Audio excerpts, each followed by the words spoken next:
En el caso de este problema, para poder resolverlo, tenemos que darnos cuenta de que tenemos marcados tres vectores en este plano cartesiano: el vector A, el vector B y el vector C, que tienen diferentes magnitudes. Para tener éxito en este tipo de problemas, que es suma de vectores con el método de componentes rectangulares, se tiene que tomar en cuenta que el ángulo que se va a proporcionar para cada uno de esos vectores tiene que ser el ángulo medido desde el eje X positivo.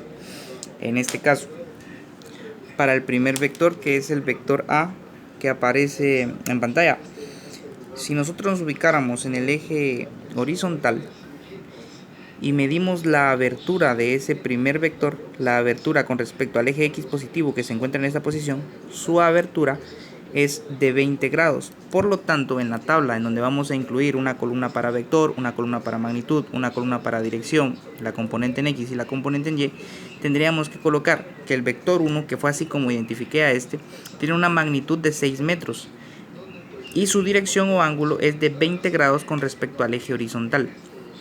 Entonces, en la calculadora obtendría las componentes. ¿Cómo obtendría esas componentes? Sería simplemente la magnitud del vector, que en este caso es 6, y sería entonces 6 por el coseno del ángulo, que es 20 grados. En este caso obtengo un resultado de 5.64, que es lo que pueden visualizar en esta parte de acá. ¿Cómo obtengo la componente en Y? De manera similar, solo que en este caso sería 6 por el seno de 20 grados, que en este caso nos da un resultado de 2.05, que es lo que se puede apreciar en la parte de acá. Eso lo tendríamos que hacer con cada uno de los vectores, pero tomando en cuenta, como dije anteriormente, que el ángulo debe estar medido desde el eje horizontal. En este caso, para el vector número 2, que es el que está identificado en la parte de acá, recordemos que tenemos puntos de referencia o puntos clave. Iniciamos siempre en 0, cuando llegamos hasta este punto estamos en 90 grados, cuando llegamos a este otro estamos en 180 grados, aquí estamos en 270 grados y cuando da la vuelta completa estamos en 360 grados. Ahora, veamos cuál es el ángulo con respecto al eje X para el vector número 2. Iniciamos en 0 grados, llegamos hasta 90. Si tuviéramos la abertura desde este punto hasta acá, podríamos a 90 sumarle esa abertura, pero no la tenemos, entonces tenemos que dirigirnos hasta el siguiente punto clave, que en este caso sería 180. Pero si nos damos cuenta, si nos vamos hasta el 180, ya nos pasamos de la ubicación del vector número 2. Entonces, ¿qué tenemos que hacer? Como nos pasamos, tenemos que regresar o restar esa abertura que nos pasamos. En este caso, estamos ubicados en 180. Tendríamos que restar entonces 20 grados. Y 180 menos 20 me da un resultado de 160 grados. Es por eso que para el vector número 2, que tiene una magnitud de 5 metros, el ángulo o la dirección que vamos a escribir es de 160 grados medido desde el eje X positivo. Y nuevamente se obtendría la componente horizontal y la componente vertical, como expliqué anteriormente. Veamos ahora el ángulo o la dirección para el vector número 3.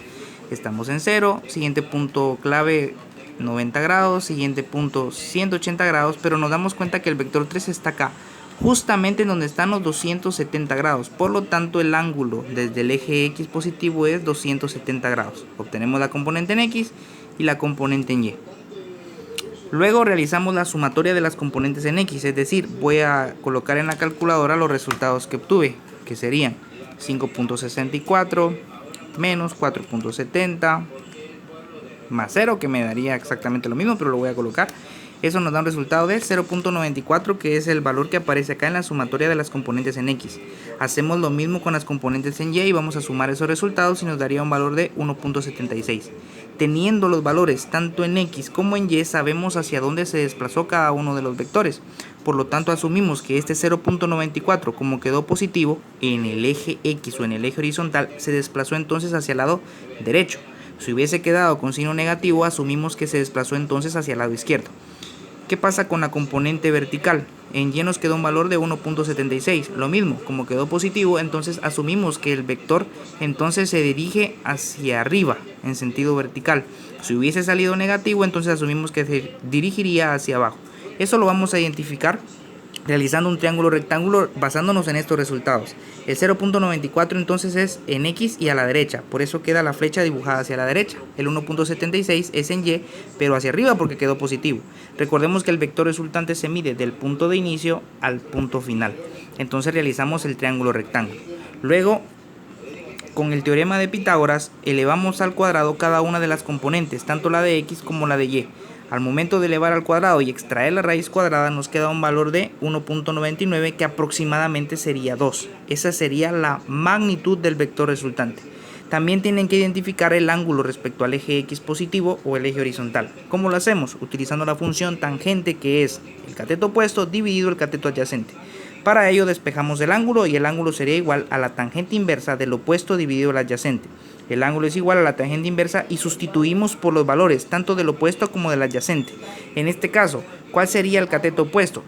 Si nos dirigimos al triángulo, nos damos cuenta de que aquí está el ángulo y el lado opuesto a ese ángulo es el lado que le queda justo frente a él.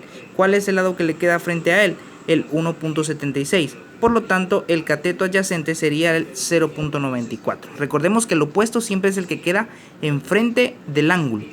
Entonces, en este caso sería tangente inversa de 1.76 dividido 0.94. Que si ingresamos eso en la calculadora sería, presionamos la tecla de Shift, la tecla de tangente de la función tangente, para que nos genere la tangente inversa en la calculadora. Abrimos paréntesis e ingresamos los valores, que en este caso serían 1.76 dividido 0.94. Cerramos paréntesis, le damos igual. Obtenemos un resultado de 61.89, que es justamente el ángulo que queda acá. Aproximadamente eso nos daría un resultado de 62 entonces. Siempre dije que quiero el ángulo respecto al eje X positivo, pero en este caso, como la abertura se mide desde el eje X, que estaría prácticamente en este punto, como se mide desde el eje X hasta donde está el vector, yo sé que el ángulo que está acá, tiene un valor de 62 grados. Ese sería el ángulo respecto al eje X positivo. Por lo tanto, aquí pues ya no hay que hacer el proceso que hicimos de suma, resta de ángulos, sino que simplemente sabemos que ese ángulo equivale a 62 grados para este ejemplo específico. Y eso está todo el proceso a realizar y la respuesta correcta.